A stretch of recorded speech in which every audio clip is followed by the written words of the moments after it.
Hi everyone, this is Cody with OmniMedic Solutions. Today we're doing a review over one of our apps called EasyECG. EasyECG is available on the iTunes App Store for iOS devices. It's available for the iPhone, the iPad, as well as the iPod Touch. It's also available on the Android Marketplace for Android-powered devices. It was released in November of 2010, and it's used for interpretation of cardiac rhythms in Lead 2. Now, I'm a paramedic, so I wrote this mainly for paramedic students and new paramedics. As I had paramedic students rotate through my station doing clinical hours, I realized that a lot of paramedic programs are teaching EKG recognition as opposed to EKG interpretation. I'm old school, and I like the EKG interpretation method, which takes you through a sequence of steps to come up with the correct name for the EKG rhythm that you're looking at. So that's exactly what this app does. It takes you through the correct sequence of steps for a proper interpretation. Now, it was intended for paramedics, but it's also useful for nurses, medical students, exercise physiology students, PA students. So it has a pretty wide variety of medical providers that it's applicable to. It's also written so that somebody with no EKG training whatsoever can interpret a cardiac rhythm. So let's get started. We open up the app, we get our home screen, we tell it, okay, let's go. So the first question is, are P waves regularly present? And if you'll notice here, if I reach across the screen, you'll notice here it's got a P wave and it's highlighted in green. So it asks you the question, it shows you a sample EKG complex on the screen, and then you have to look at an EKG strip. And if you take a look, do you have something that looks like what's highlighted in green? And you see one there. And so, yes, P waves are regularly present. Are the P waves upright? Another yes or no question. So we look at them, and yes, all the P waves are upright in this strip. Is the PR interval normal for all the conducted beats? So if you notice, our PR interval has changed. Our green highlighted piece has changed, and it's got the whole PR interval highlighted. So is it normal? Well, I may not know what normal is. So I'm going to come up here and I'm going to tap the info button to figure out exactly what normal is. So you can read it. I'll give you a second to read exactly what it says. And so the last sentence says the PR interval should not be more than 200 milliseconds or 5 small boxes on the ECG paper. So if we take a look at it, if you take a look at, let's say, we'll look at this complex right here, the P wave starts at the beginning of this box and goes to this box. As you know, each big box on the screen is 5 small boxes. So it looks like the PR intervals on this strip are indeed normal. So, okay, is the PR interval normal? Yes, it is. Is there a 1-to-1 P to QRS ratio? Now, there's not a sample complex on this screen, but it really doesn't need a sample complex for you just to answer the yes or no question, is there a 1-to-1? So as we scan, we look at it, and I don't see any QRSs that don't have a P wave with them. So is there a 1-to-1 ratio? Yes, there is. Is the QR width normal? And again, I'm not going to go into it, but if you don't know what normal is, you can reach up here and tap the info button.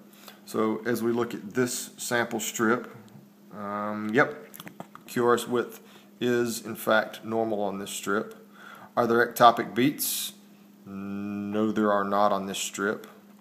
It asks us to enter the rate, so you can see right in the middle of the screen HR 95. So our heart rate is 95.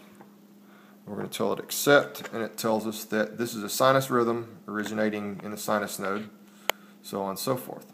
Okay, so that was a pretty easy one. So now then, let's come up here and start over, and we're going to take this strip away, and we've got another one. So we're going to tell it let's go and see what we find out. Are P waves regularly present? We take a look at this strip. We look and we see, okay, I don't see a P wave here, I don't see one here, I don't see one here. That might be, but it's probably the T wave from this beat. Same thing here, same thing here. So as we go down and take a look at them all, I don't see any P waves that are regularly present. So we're going to say no. Is any electrical activity present? Well, yeah, there's something there. So yes, there is some electrical activity. Is there a QRS present? Yeah, I see QRSs. Okay, so is the R-to-R interval regular? So you notice the green bar across the top shows you what it's measuring.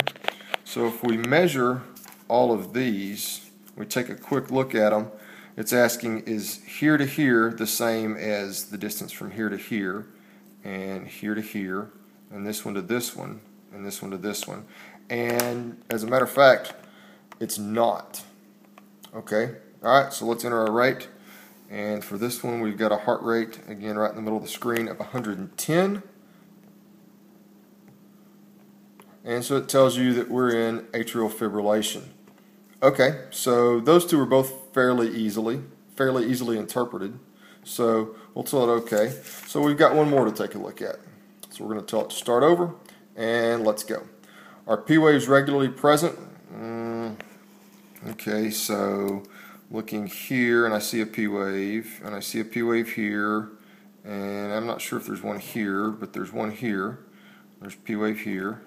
There's a P wave here. So, yeah, I would say they're fairly regularly present. Are the P waves upright? Well, take a look. Let's look at this beat. Yes, that P wave is upright.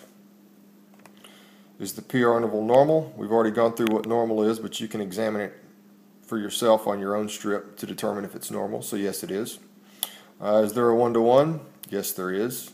Is the QRS width normal? Well, yeah, for the normal complexes, like this one and this one, looks fairly normal to me, so yes.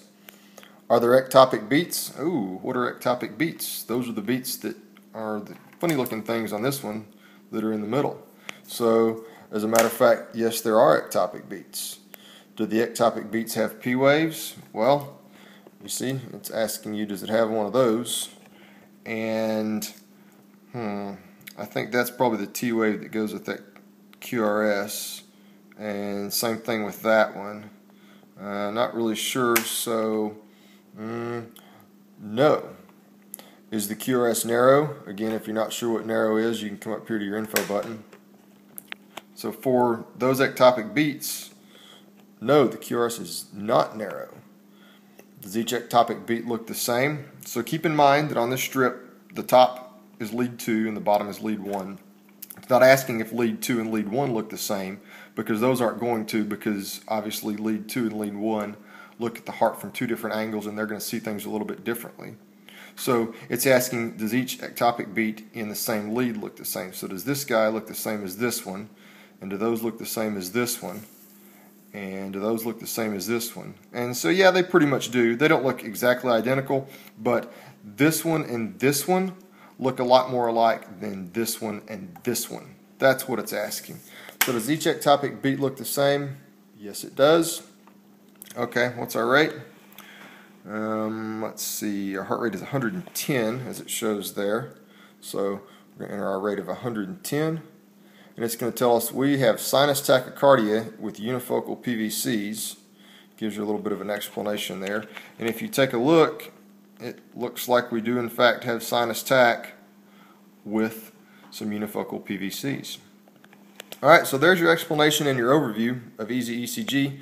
Again, remember it's out on the iTunes App Store for iPhone, iPad, and iPod Touch, as well as on the Android Marketplace for Android-powered devices.